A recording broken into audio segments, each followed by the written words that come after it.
안녕하세요. 오랜만입니다. 그동안 바빴다는 핑계로 마음 공부를 잘 하지 못했네요. 이제 다시 스크루테이프의 편지를 읽어가면서 마음 공부를 이어갈까 합니다. 아무래도 제가 이제 비주얼보다는 오디오가 나으니까 이렇게 음성으로 여러분과 함께 하겠습니다. 오늘은 우리가 가장 오랫동안 함께 지내는 사람이죠.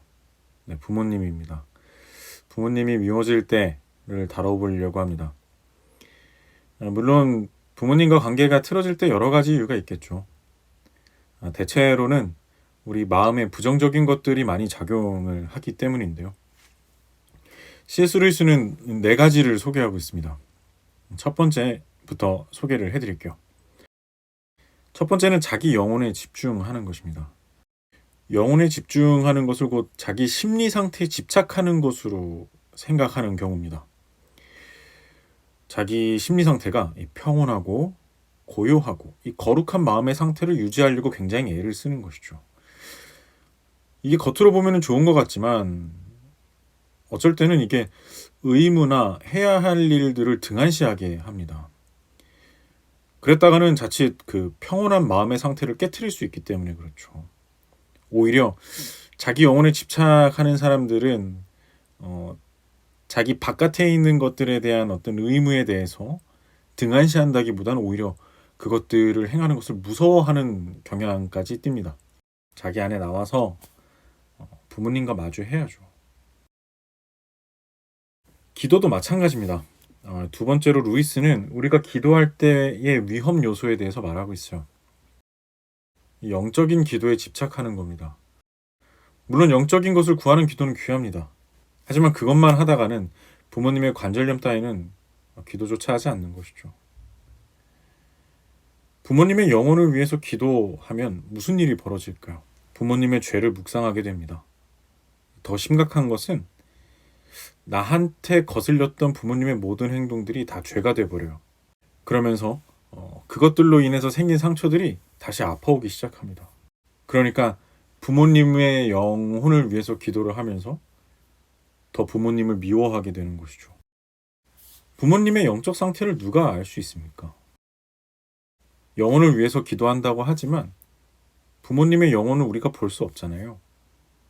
그렇기 때문에 이 자기의 상상이 더해지는 경우가 있습니다. 많죠. 결국 부모님의 영혼이 아닌 자기가 상상한 가상의 부모님의 영혼을 위해서 기도하게 됩니다. 이때 그리는 이미지는 자기가 마음에 들어하지 않는 그런 모습들을 하고 있을 가능성이 커요. 기도를 정말 열심히 하면 할수록 실제의 부모님은 자신에게는 전혀 다른 사람이 되어버립니다. 오히려 상상의 나래를 펴서 만들어낸 그 가상의 부모님의 영혼이 더 진짜 부모님 같이 느껴지는 것이죠. 이거는 자녀가 부모님을 위해서 하는 기도뿐만 아닙니다. 부모님의 경우도 마찬가지죠. 부모님이 자녀의 영혼을 열심히 기도하고 집에 돌아와서 자녀에게 욕설을 하거나 폭력을 휘두르는 경우들도 발생합니다. 왜냐하면 자기가 기도했던 자녀와 실제 자녀가 너무 다른 거예요. 세 번째는 거슬림입니다. 거슬림. 오랫동안 마음에 안 들었던 말투나 표정이 거슬리는 것이죠. 부모가 자녀에게 혹은 자녀가 부모에게 이런 거슬림은 있기 마련입니다.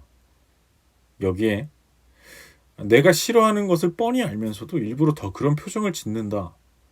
그런 식으로 말한다. 라는 생각이 더해지면 서로 심하게 다투게 됩니다.